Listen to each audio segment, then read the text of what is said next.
Social മീഡിയയിലെ negative കമന്റ്സിനൊക്കെ കേൾക്കാറുണ്ടോ, കാണാറുണ്ടോ? ഇപ്പൊ ഓരോ പാട്ട് കഴിഞ്ഞാലും നമ്മൾ കാണാമല്ലോ ഇങ്ങനെ ഒരുപാട് കമന്റ്സുകൾ വരുന്നത്. അതൊക്കെ മോൻ ചെക്ക് ചെയ്യാറുണ്ടോ? നോക്കാറുണ്ട് ഞാൻ. ചിലതൊക്കെ മൈൻഡ് ചെയ്യാറുണ്ട്. വിഷമകരമായിട്ടുള്ള ഞാൻ മിക്കവാറും അത് പോസിറ്റീവായിട്ട് എടുക്കാറുണ്ട്. Very nice, very good. അങ്ങനെയാണ് വേണ്ടത്. അതെ. പിന്നെ കുറച്ച് വിഷമമെന്ന് വെച്ചാല് ഒരു എന്താ ചേട്ടൻ കമന്റ് ചെയ്തു, അതായത് ദൂരെ അന്ന് നാടോടി സിനിമയിലെ ദൂരെ ദൂരെ ദൂരെ പാറും വാനം പാടി എന്ന് പാട്ട് പാടി. അപ്പൊ റീൽസിൽ വന്നപ്പോൾ ഞാൻ പറഞ്ഞു ഇത്ര സിമ്പിൾ പാട്ടല്ല, അതൊക്കെ എന്തിനാ ഈ ക്വാർട്ടർ ഫൈനൽ സ്റ്റേജിലൊക്കെ എടുക്കുന്നതെന്ന് പറഞ്ഞു.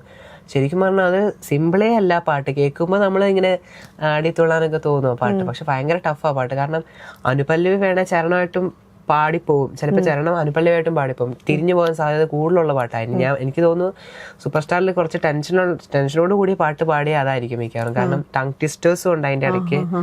അപ്പോൾ അത് ഭയങ്കര ടെൻഷൻ. അപ്പൊ ഒരു സിമ്പിൾ ആയിട്ടുള്ള പാട്ടായിട്ട് എടുക്കാൻ പറ്റില്ല. ഒരു പാട്ടും സിമ്പിൾ അല്ല.